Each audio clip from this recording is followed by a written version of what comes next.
L'actualité internationale des 7 derniers jours, c'est comme tous les vendredis sur France 24, une semaine dans le monde, avec aujourd'hui Isis Ascoberreta, chargée de projet éditorial à Cartooning for Peace. Isis, vous voulez dire un mot de la situation de l'un de nos confrères en Turquie? Oui, c'est le dessinateur turc Moussa Kart, que vous savez, il dessinait pour le journal Cumhuriyet. Et donc, il avait été condamné à un appel à une peine de 1 an et 16 jours. Et on a appris hier qu'il s'est rendu avec ses autres collègues du journal Cumhuriyet à la police pour ne pas être amené de force. Et donc, je voulais seulement lire rapidement les derniers mots qu'il a prononcés avant d'entrer en prison. Donc, c'est un message pour nous tous. Il dit Je crois que les gens vont réaliser l'injustice qui s'est faite ici. Plusieurs reporters courageux ont récemment fait part de ce qui s'est passé en Turquie.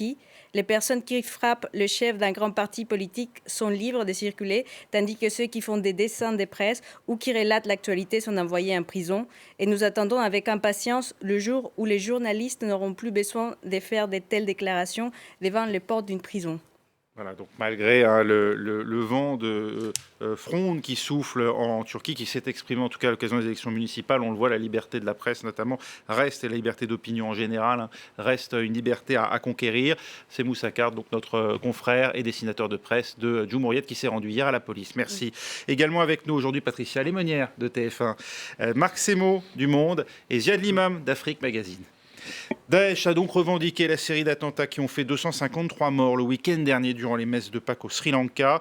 Des attentats commis au plan opérationnel par des mouvements djihadistes locaux, si l'on en croit les autorités, qui annoncent d'ailleurs la mort du chef du National Tawhid Jamaat, le NTJ, Zaran Hashim, qui aurait été tué en perpétrant précisément l'une de ces attaques suicides. Patricia Lémonière, c'est un coup dur dans un pays déjà particulièrement pauvre qui n'avait évidemment pas besoin de subir cette campagne d'attentats qui est massive par le nombre de victimes, même si elles ont été revues très sensiblement à la baisse depuis hier. Alors c'est un coup dur effectivement sur le plan économique et sur le plan du développement, puisque ce pays se base beaucoup sur le tourisme pour espérer d'avoir des devises venant de l'étranger. Et on voit bien les Britanniques ont demandé à leurs ressortissants de ne pas venir. Mais je crois qu'au-delà de la crise qui peut être engendrée par cet attentat, il faut dire que ça pose vraiment le problème de gouvernance de ce pays qui est depuis l'automne dernier carrément dans une situation de paralysie. Et cette paralysie a conduit à une rivalité entre deux hommes. Et cette rivalité est à l'origine quand même de cet attentat, car les Indiens avaient prévenu en tout cas les forces de police, et ça n'a pas remonté. Enfin, je pense qu'on en saura plus dans les jours qui viennent, mais au-delà de la crise économique, il y a vraiment une crise politique profonde dans ce pays.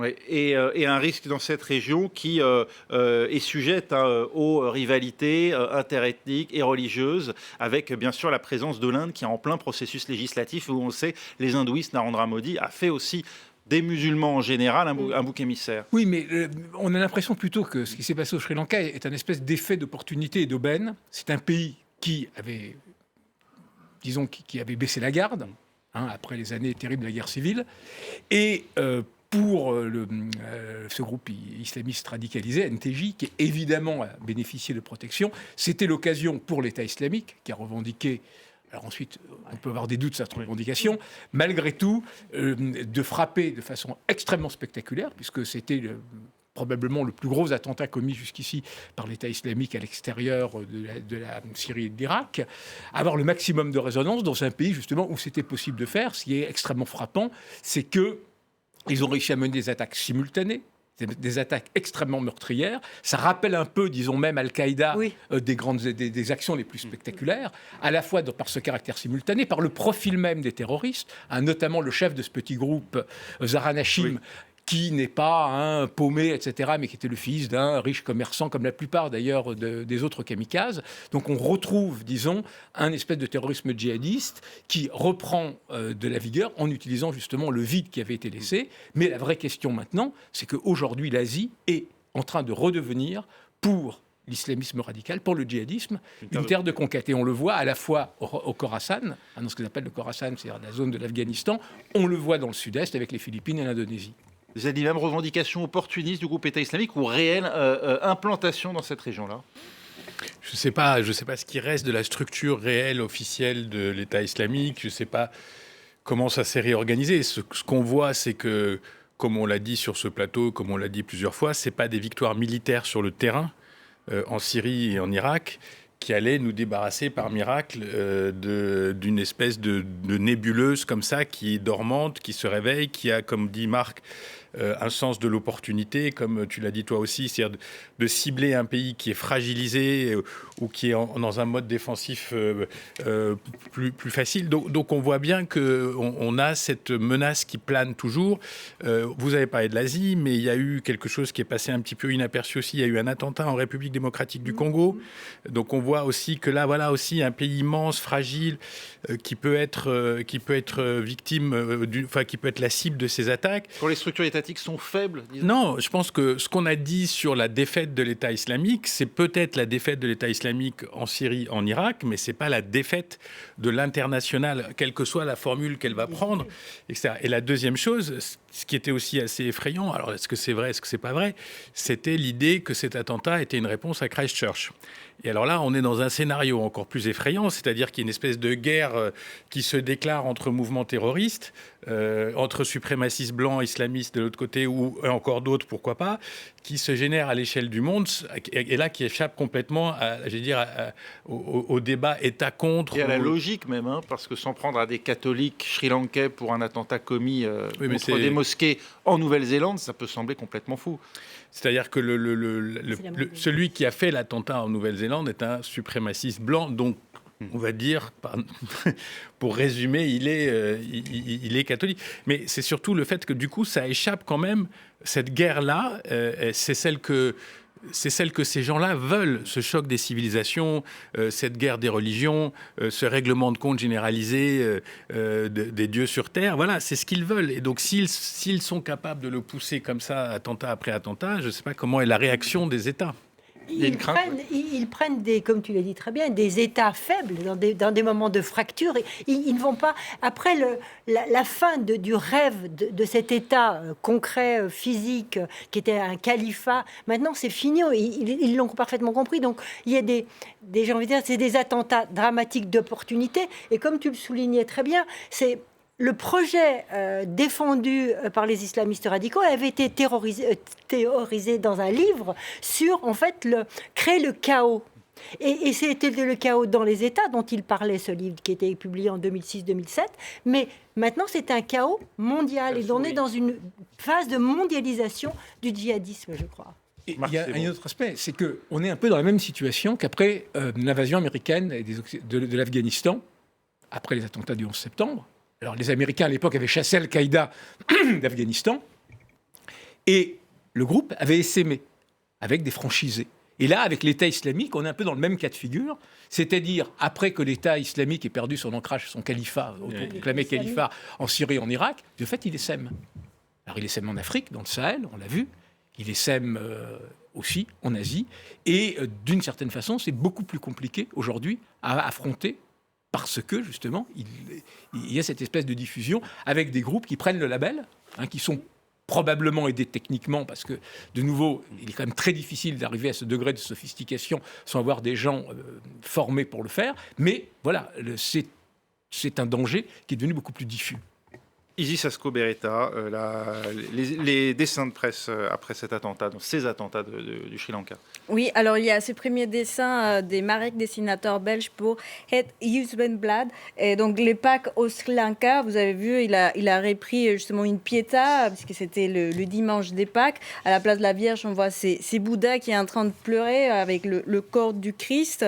Cet autre dessin des Morin, dessinateur américain.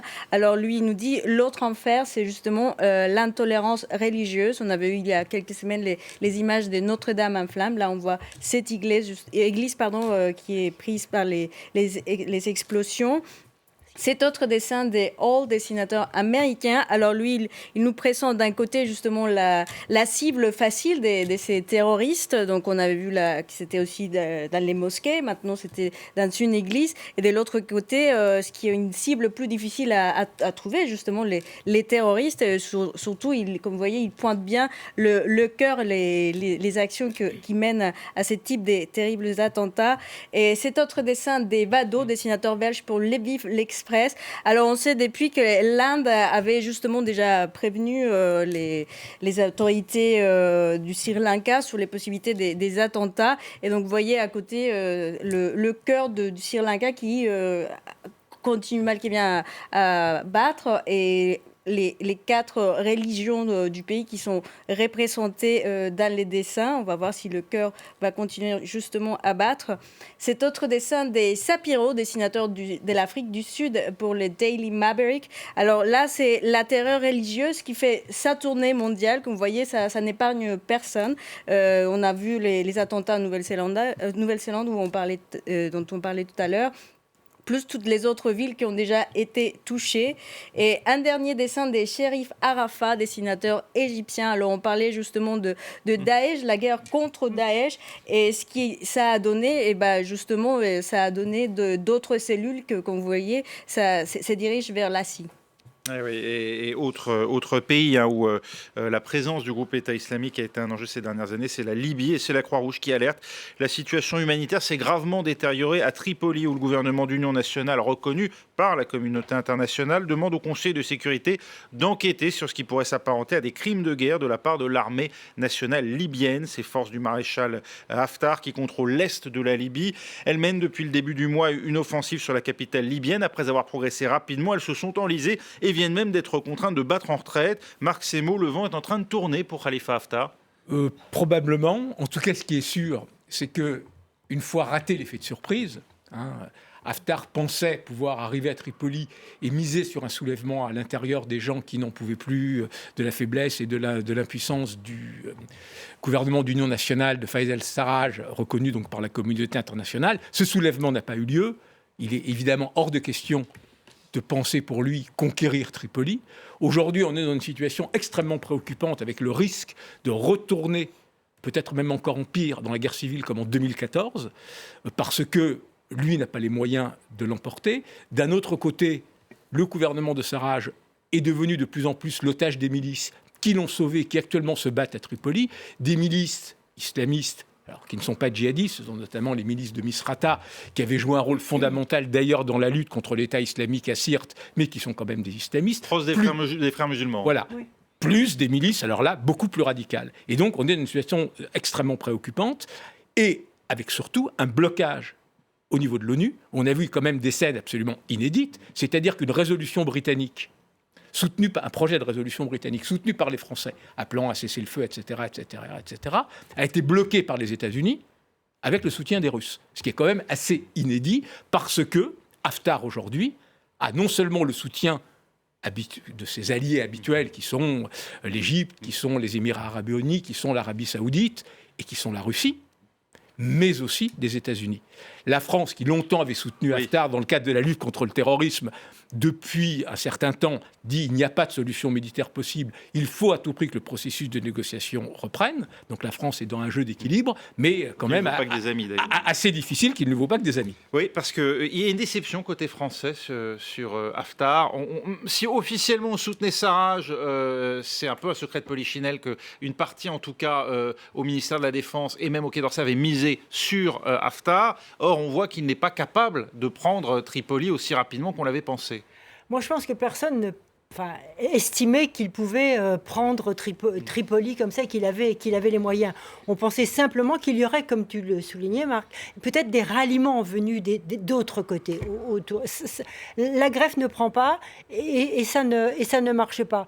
Moi, je serais moins pessimiste sur l'avenir de la Libye. Je pense que cette tentative d'Haftar tourne court pour l'instant, et justement parce qu'elle tourne court, on voit bien que les Égyptiens, en organisant ce sommet au Caire, commencent à hésiter dans ce soutien, et on sent, moi je pense qu'on va peut-être arriver finalement à une solution. On va se dire il faut se remettre autour de la table, et que les soutiens traditionnels d'Haftar, je pense aux soutiens africains en particulier, vont peut-être jouer un rôle plus modérateur, alors qu'ils ne le jouaient pas du tout, alors qu'ils l'armaient. On a bien vu il n'y a pas encore très longtemps des navires arrivant tout droit, bourrés d'armes, arrivant tout droit des Émirats. Je pense que cette phase-là est finie, et que peut-être il il y a une opportunité. Ziad Limam, toutes les tentatives pour l'instant, y compris celles qui se soldaient par des accords comme à Abu Dhabi en février, n'ont pas donné suite. Est-ce que là, cette fois, preuve est faite que la solution ne viendra pas par le conflit et qu'il y a peut-être une voie enfin par la négociation ? Pour ça, il faudrait que les alliés d'Haftar soient définitivement convaincus de l'impossibilité d'une démarche militaire. Et il fallait quand même être carrément gonflé pour penser que on pouvait prendre une ville comme Tripoli. Quand on parle de ce genre de choses à Paris, on pense que Tripoli, c'est 3 rues et un boulevard périphérique. Non, c'est une ville de pratiquement 800 000, 1 million d'habitants, structurée, des quartiers. Tu parlais de milices qui sont des vraies milices parce qu'elles se sont battues. Ce pas des mercenaires comme il y en a un certain nombre chez Haftar. C'est des gens qui ont qui ont une culture du combat, qui tiennent la ville, qui l'ont prise, qui se sont battus, qui ont été parmi les forces les plus exposées à un moment dans le processus révolutionnaire. Les gens oublient aussi que Haftar a mis plus de 3 ans à pacifier Benghazi. Donc, le temps qu'il pacifie Benghazi, on ne voyait pas comment il allait pouvoir prendre Tripoli, qui ne lui était pas offerte du tout. Et les gens aussi, on oublie un peu que tout ce chemin entre Benghazi et Tripoli, c'est 1200 kilomètres. Et que pour faire son chemin, il a contourné géographiquement et géostratégiquement un certain nombre de gens avec qui il n'est pas forcément en accord. Et donc, tout ça semblait quand même très irréaliste et que des puissances, on va dire conservatrices, anti-révolutionnaires, aient pu soutenir cette aventure, c'est quand même très très surprenant. Alors là où quand même on peut se poser la question, c'est comment on pourrait reprendre l'initiative diplomatique en reprenant le schéma onusien, en reprenant Farage, qui quand même aussi n'est pas... qui est soutenu par l'Italie, mais bon. Oui, mais enfin bon, l'Italie... Non, les soutiens de Sarraj, l'Italie est un peu comme la France sur une position médiane. Les vrais soutiens de Sarraj sont globalement les frères musulmans. Et donc le Qatar et la Turquie. Voilà. Mais c'est ça qui actuellement est très angoissant parce qu'ils envoient des armes. Haftar, lui aussi, est en train de s'armer. Donc il y a cette possibilité, effectivement, rationnellement, ça serait le moment ou jamais de dire, bon voilà, je suis mis dans une impasse, on arrête et on parle. Ça, c'est le choix rationnel. Le problème, c'est qu'en Libye, on n'a pas toujours des choix rationnels. On va en reparler dans un instant. C'est déjà la fin de la première partie d'une semaine dans le monde. On n'a pas fini de parler de la Libye. Restez avec nous.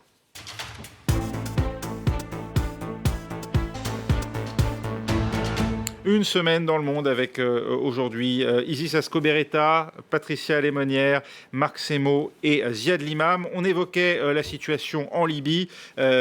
Marc Semo, on s'est fourvoyé sur les talents de stratège d'Haftar. Quand on lit l'article que vous co-signez avec Frédéric Bobin il y a 2 jours dans Le Monde, finalement, il est décrit comme un assez piètre stratège, un homme clairement historique du clan Kadhafi. Et puis, la situation aussi qui est décrite, c'est ce jeu d'alliance qui fait que la Libye ressemble presque à une nouvelle Syrie, tant il est complexe de voir l'évolution de ce pays et les guerres par procuration qui peuvent s'y dérouler. Sur Haftar, quand les Français avaient misé sur Haftar, en partie, ils n'avaient pas le choix. Le problème était le risque du terrorisme. À partir de la Libye, Haftar était celui qui, à l'Est, affrontait ces groupes djihadistes, à Derna, à Benghazi.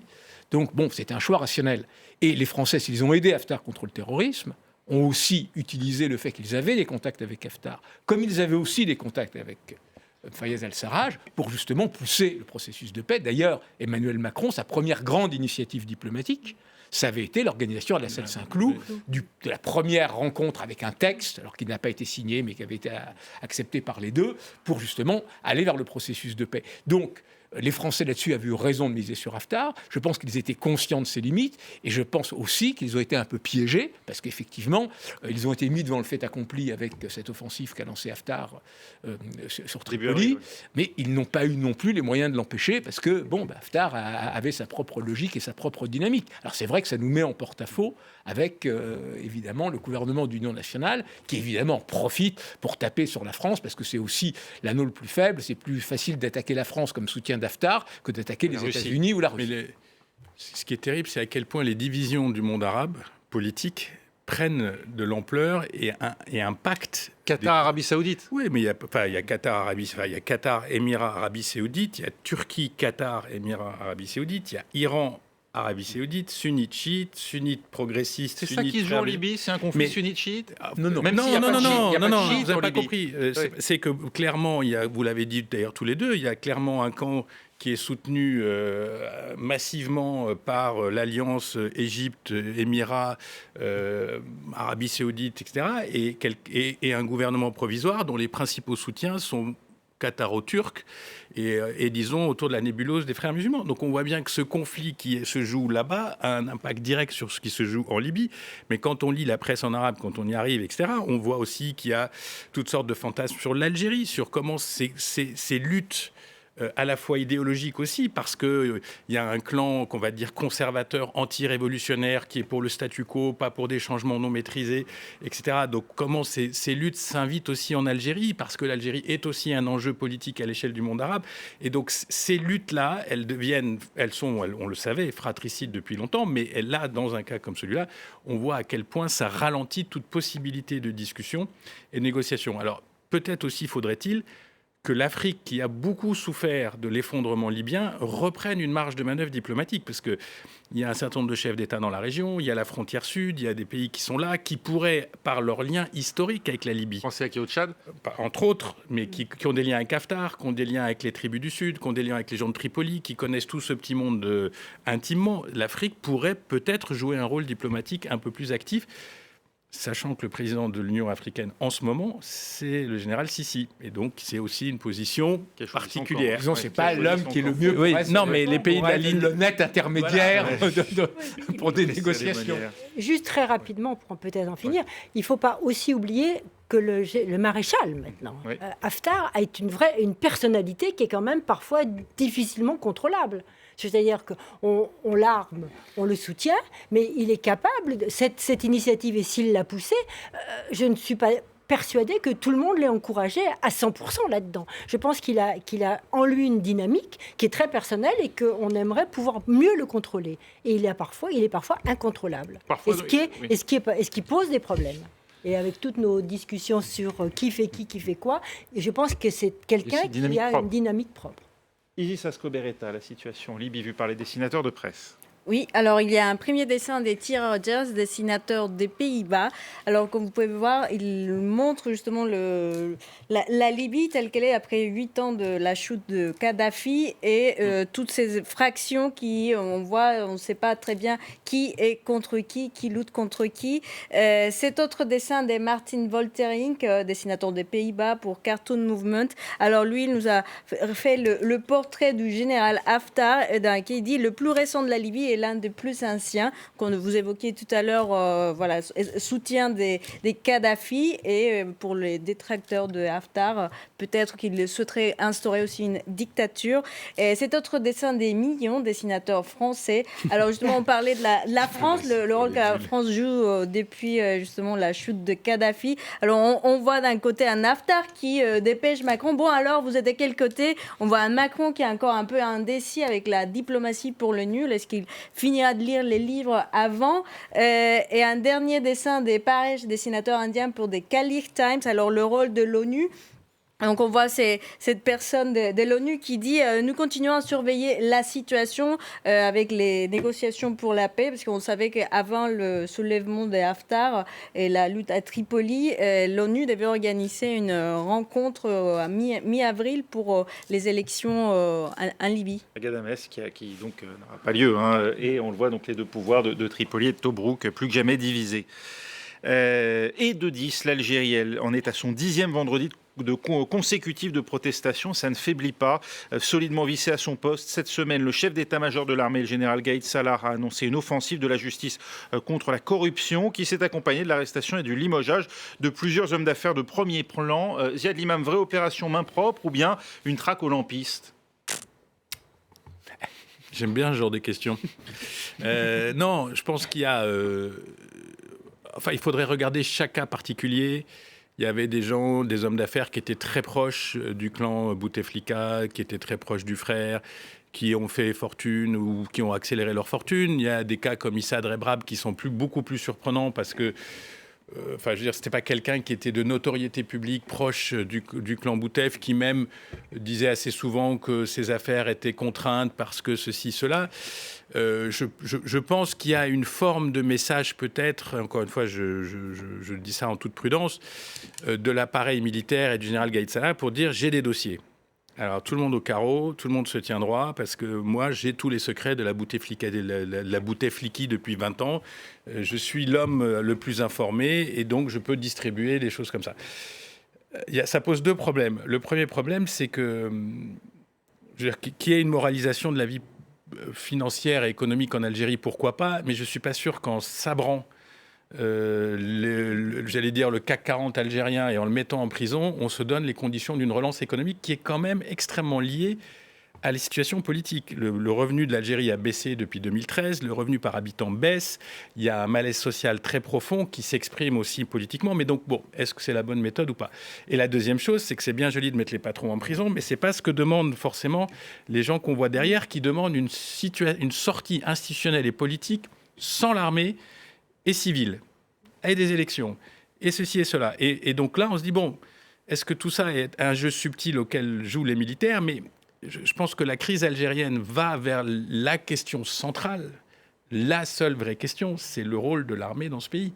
Cette armée qui a fait l'Algérie, qui a été la LN, l'armée combattante, qui a créé l'indépendance, et qui n'a jamais quitté le pouvoir, ni de près ni de loin, depuis tant d'années, etc., on lui demande de changer. On lui demande d'être dans un autre rôle, pas le rôle du patron, peut-être un rôle de garant, peut-être un rôle de protecteur. J'en sais rien, mais c'est ce que disent ces gens-là. Alors est-ce que justement, contrairement à l'adage, plutôt que de changer le message, là, il ne faudrait pas changer le messager, c'est-à-dire Gaïd Salah lui-même? Est-ce que c'est pas ce que souhaite finalement la rue? C'est ce que la rue réclame pratiquement depuis le premier jour. Moi, je suis allée en Algérie, j'ai bien vu que les manifestants demandaient effectivement son départ. Mais je crois que dans ce qui est en train de se passer actuellement, bien que ce soit très difficile de dire ce qui se passe en Algérie, parce que c'est un pays très compliqué, je pense qu'il y a une chose qui est certaine, c'est qu'on voit très bien, il y a deux clans qui sont frappés par ces arrestations. On a les patrons classiques qui étaient autour du président Bouteflika, et puis on a un autre, celui de Sévital, qui était on a l'impression qu'on a une tentative aussi là pour casser le mouvement en le faisant vieil outil utilisé depuis le début de l'Algérie, casser les mouvements, manipuler, etc. Mais je crois qu'il ne faut pas oublier que qui détient l'argent en Algérie, ce n'est pas que ces hommes d'affaires qui sont venus assez récemment. C'est aussi l'armée. C'est aussi tout le clientélisme autour de l'armée. Et les généraux, leurs enfants, leurs petits-enfants, leurs cousins, leurs enfants, ont fait fortune. Et aujourd'hui, ce qu'essaye de faire aussi Gaïd Salah en prenant son temps, c'est peut-être aussi d'arranger le futur. Parce que quand on va commencer à demander des comptes aux hommes d'affaires, après on va vouloir commencer à demander des comptes aux généraux qui détiennent une partie de la rente et de la fortune algérienne. Donc, je crois qu'au-delà de ce qui est en train de se passer, effectivement, tu as raison, c'est le départ de tous ces généraux, mais qui sont aussi des hommes très fortunés et qui, peut-être, en ce moment, essayent d'organiser leur futur. Organiser leur futur ou bloquer les choses? Est-ce que c'est pas là que le mouvement, justement, va trouver peut-être un point où ce sera plus complètement pacifique? C'est un peu la même chose. Ouais, c'est un peu la même chose. Voilà. Et la question est, comment gérer une telle transition et surtout par qui? Et du côté du pouvoir, parce que pour le moment, il n'y a pas, à part Gaïd Salah, mais qui, évidemment, n'est pas crédible en la matière, il n'y a ni quelqu'un du côté du pouvoir, et ni, non plus, du côté de la rue. Pour le moment, ce mouvement, qui est extraordinairement créatif, inventif, drôle, massif, qui touche absolument tout le pays, etc., n'a pas fait émerger un certain nombre de leaders, de personnes avec qui il serait possible d'imaginer. Pour prendre un exemple, on a connu les transitions au moment de l'effondrement du bloc soviétique, c'est-à-dire d'organiser une table ronde. C'est-à-dire aujourd'hui en Algérie, qui pourrait siéger pour une espèce de table ronde entre l'ancien pouvoir et l'opposition, qui est en train de naître de la rue, pour justement fixer un certain nombre de dates, de mesures qui permettent une transition, sachant qu'évidemment, si le système tel qu'il est, si les militaires au pouvoir commencent à avoir peur, ils peuvent aussi être tentés par le pire. Donc c'est ça qui est compliqué. C'est un espèce de système qui puisse préparer une transition en douceur. Sans braquer l'armée. Les gens dans la rue ne veulent pas qu'il y ait des têtes qui émergent. On le voit très bien quand on rencontre certains groupes, on leur dit « mais où est votre leader ?» Alors il est là, mais il est gêné de parler. Alors il y a bien quelques avocats, quelques gens qui émergent, mais eux-mêmes ne sont pas poussés par la rue. C'est le phénomène gilet jaune, toute proportion gardée. Non, je pense pas. Je pense que d'abord, il ne faut pas éliminer tous les anciens acteurs politiques du jeu. Peut-être qu'ils sont plus subtils que ça, en particulier dans les cercles de l'opposition. Ils sont beaucoup chahutés. Donc, Peut-être qu'à un moment, quelqu'un va réapparaître, va réexister, etc. Le scénario d'une répression massive, j'y crois absolument pas. C'est-à-dire, c'est juste impossible. Et je pense que les militaires savent pertinemment, en tout cas les gradés, les très hauts gradés, à part si on était au bord d'une espèce de révolution sanglante, enfin quelque chose de terrible, je ne vois pas du tout l'armée du peuple. Il ne faut pas oublier les mots en Algérie, ils ont de l'importance. Il ne faut pas penser que les caporaux, les lieutenants, les soldats du rang obéiraient au doigt et à l'œil à des généraux qui sont, comme tu dis, très confortablement installés dans la vie. Etc. Donc je pense qu'on est dans un processus long de négociation et de transformation institutionnelle, avec tous les problèmes qu'il peut y avoir. Et pas du tout transparent, hein, parce que pour l'instant, nous, de l'extérieur, on voit pas. Mais pourquoi on leur demanderait d'être... Enfin, je veux dire, c'est jamais transparent. On découvre une Algérie qu'on croyait éteinte, elle est archi-vivante, elle est partout, tous les vendredis dans la rue. Il n'y a pas de casse quand même, c'est très restreint. Il y a eu une victime, peut-être deux, sur des incidents qui ont eu lieu pendant les manifestations. On voit la grande prudence de ce qu'on va appeler les puissances. Hein, c'est le vieux mot au 19e siècle. La France qui s'était un peu avancée, là, on est dans les États-Unis, tout ça, il y a une espèce de silence parce qu'on se doute que quelque chose se joue. En coulisses. En coulisses. Qui attise la suspicion des manifestants. Oui, mais les manifestants font partie de la coulisse. Ils sont dans le jeu. On peut pas dire ils n'existent pas. Ils sont 1 million, 2 millions ou 3 millions tous les vendredis. Donc ils sont là. Donc ils sont une force. Aucun de ces chefs ne pourrait prendre un engagement s'il n'était pas soutenu par la rue. Mais comme ce qui s'est passé en Tunisie, avec une nuance, qu'en Tunisie il n'y avait pas d'armée, ce qui s'ouvre à partir de maintenant, c'est un peu l'inconnu. C'est-à-dire, il peut y avoir... on a par exemple une inconnue islamiste en Algérie.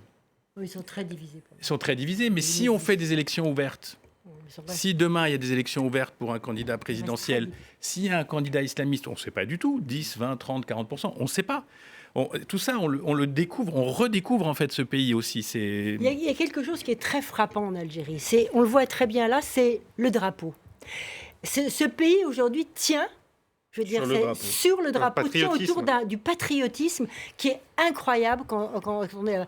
Tout le monde, du plus éduqué aux chômeurs, aux paysans qui viennent manifester, est drapé dans ces couleurs auxquelles ils accordent une sorte de ferveur. Et ils parlent d'une deuxième révolution. Cet attachement aux acquis de la guerre d'indépendance, oui, il va jusqu'à un attachement aussi au FLN et à l'armée. Non, justement, il y a... tu parlais de l'armée nationale. Il y a une armée nationale avec des soldats qu'on sent parfois des policiers prêts à fraterniser parce qu'ils sont vraiment issus du peuple. Mais il y a dans la tête des Algériens une fracture entre les chefs. Et c'est pour ça qu'il y a ce problème avec les chefs. Les chefs de l'armée, les chefs du FLN et la base. C'est la Deuxième République.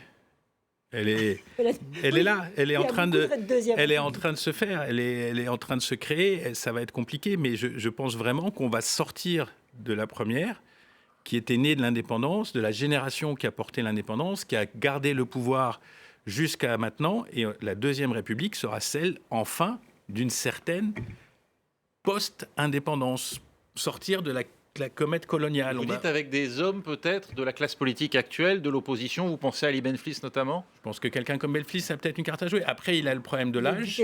Et que, oui. Bon. C'est lui qui a mis quand même le décret sur interdire les manifestations à Alger en 2001. Tous les manifestants le savent, ils n'en veulent pas. Enfin, la nature a horreur du vide. Oui, c'est vrai, tu as raison. Isis Ascoberetta, l'Algérie.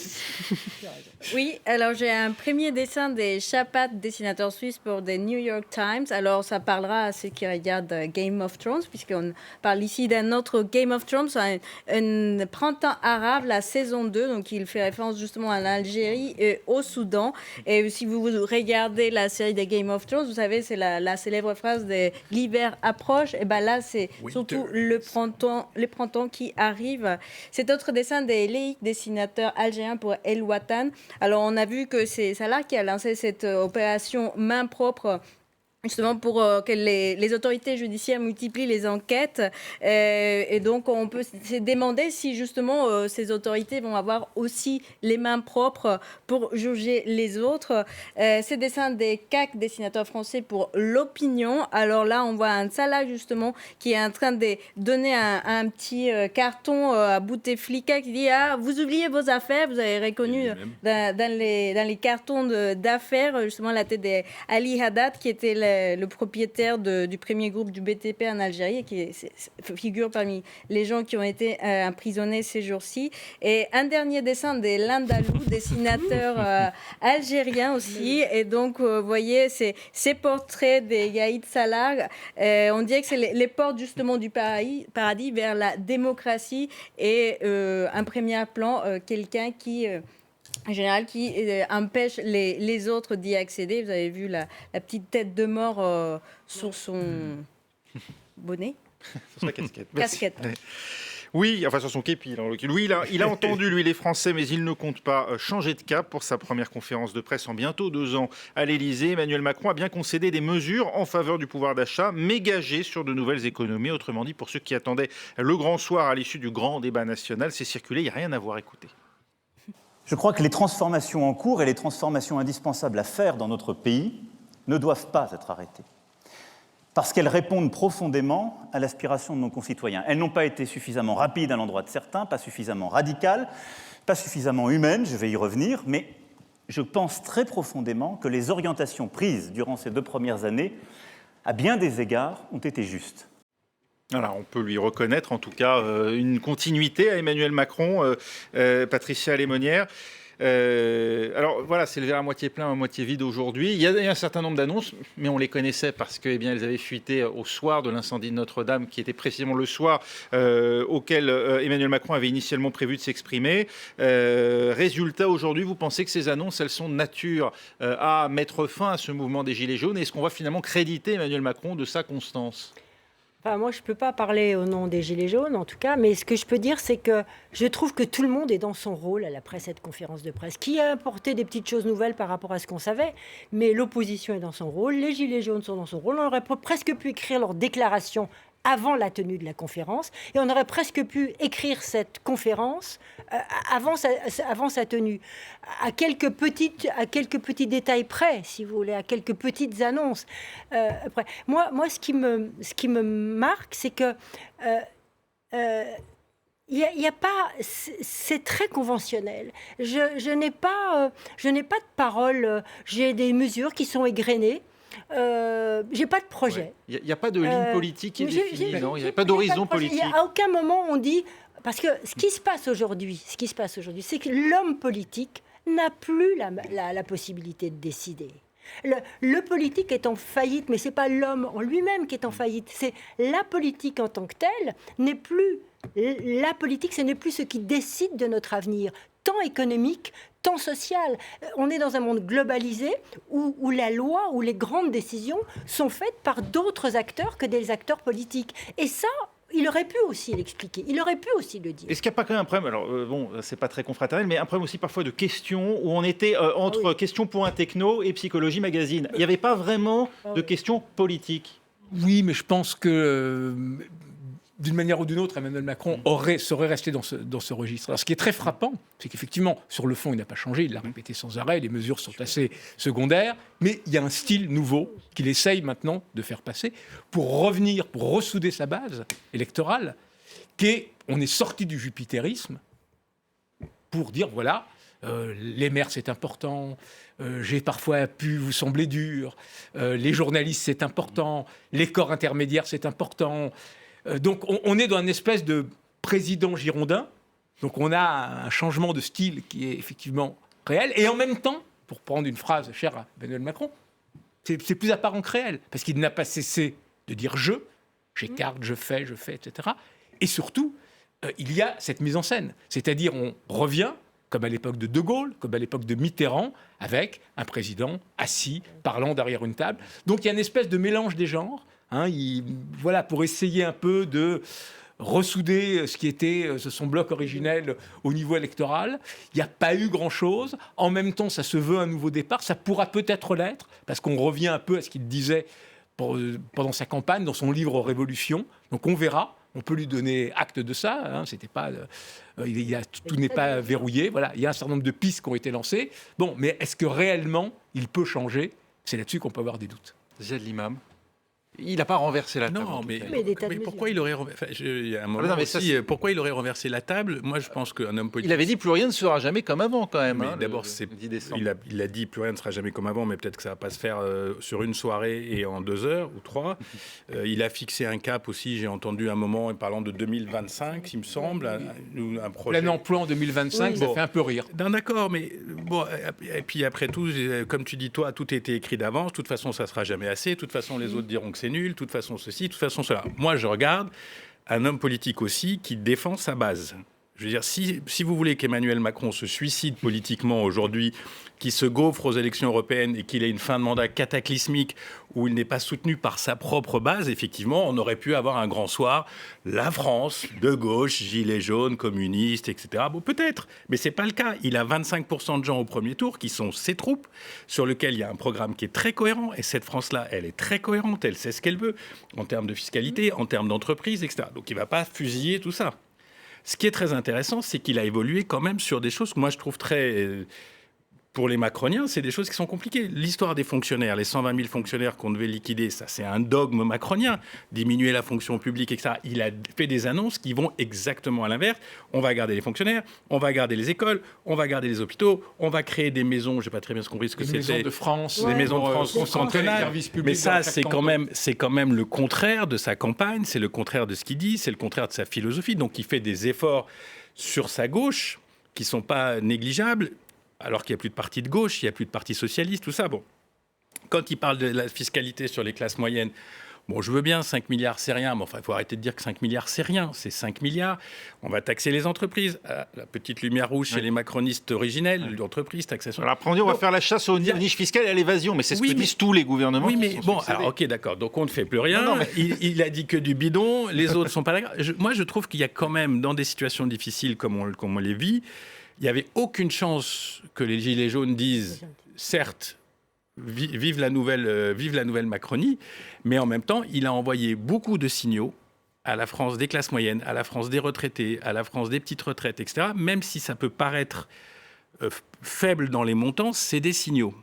Et je pense qu'on ne peut pas parler d'un nouveau moment du mandat. Je pense que quelqu'un a parlé d'un mot plus... un moment, voilà, c'est une étape dans le mandat, mais c'est pas un changement radical. Et puis il y a des élections, hein, je veux dire, le 26 mai. Patricia Monnier, on fera un ou deux dessins, malheureusement. J'aurais aimé qu'ils disent on vit dans un pays formidable. Parce que j'en ai ras-le-bol de toujours entendre que tout va mal, etc.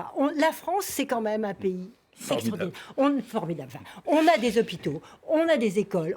Quand on va dans les pays où on va tous, nous, on est mieux que l'Allemagne. Nos retraités sont bien mieux qu'en Allemagne, qui sont obligés d'aller dans des maisons de retraite en Hongrie parce qu'ils ne peuvent pas en trouver à leur prix, à leurs moyens dans leur pays. Enfin, il faudrait un peu un jour qu'on dise à quel point notre pays... Il l'a dit. Non, il ne l'a pas dit. Si, français, à la fois enraciné, universel. Oui, il a dit je ton jupitérien. Il ne l'a pas dit aussi bien que vous, en tout cas, si je peux me permettre. On conclut avec un ou deux dessins. Patricia, présidente. Alors, j'ai un dessin des Soulciers pour Télérama. Alors, justement, il met en scène le résultat et surtout la synthèse de ce grand débat avec les idées, certaines idées de Macron qu'il a tirées de ces débats. Alors, d'un côté, on a classé les propositions en 3 tas. Donc, on a d'un côté les idées des Macron, les idées de la République en marche et les bonnes idées, vous voyez les petits tas. Et un dernier dessin des Lacerpe. Alors, on sait que parmi les annonces de Macron, la question pour financer la baisse d'impôts, j'avais lu que c'était, parmi les gens qui avaient participé au grand débat, 18% des questions d'intérêt. Alors, on voit ces 2 gilets jaunes qui discutent. C'est qui nous donne d'une main, ils vont leur reprendre de l'autre. Et l'autre, il dit, et si on râle, on en perd une. Allusion, effectivement, aux violences qui ont émaillé ces manifestations des deux côtés, effectivement. Merci beaucoup, Isis Ascoberetta. Merci également à Marc Semo, à Patricia Lémonière et à Ziad Limam. Dans un instant, un nouveau journal sur France 24.